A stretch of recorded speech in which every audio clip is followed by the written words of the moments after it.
sabe a demonstrar de sua existência o é sumamente necessário. E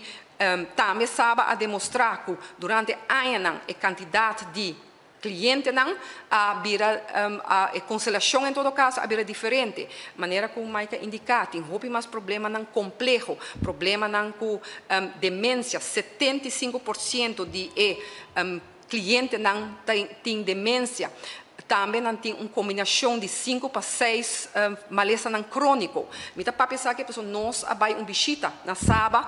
como membro do parlamento me não é hope de membro da coalição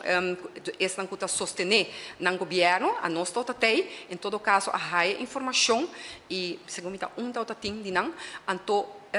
aduna e preocupação aqui não com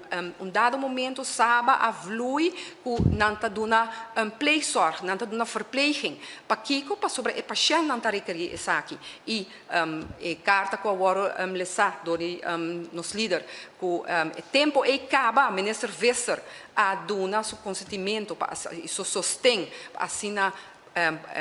ubicar profissional na Pahasi e trabalho aqui doutor profissional que está desde o ano 2011 segundo o doutor e já acaba trabalhando via de detachado via de hospital Horácio Odeberg para sabe assim e por hasi e trabalho aqui não especial dirigir arriba nos grandes não então é hora bota bisa a pouco a pouco sabe a bira não caso de cuido maneira que etawa tata diz manda hine grande não vai queda inang entretener não pero ela bira caso tá verzorg hine não tá dona remédio na cliente não tá dona tá ajuda não passo tindi não no porcana tin tariba cama que men aceita tipo de cuido que tawaro dona esta kuta dement no por hasi certo tarefa não maneira não tá outra por hasi antes riba na mês tin que waro ajuda do ditor cuidador não kuta traha ding sabe que men cuido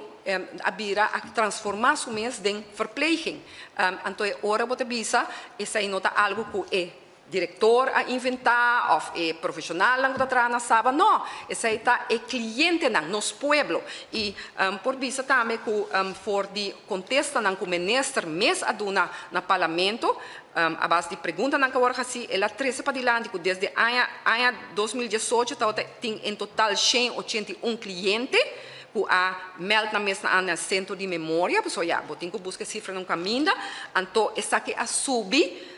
na ano 2022, ela vira 532 clientes. Por exemplo, na 2019, ela tem 240, na 2020, 243, na 2021, 458 e na 2022, 532, que é uma subida de mais ou menos 34%, que é bota bisa tipo de cliente não a vira mais alto, que tem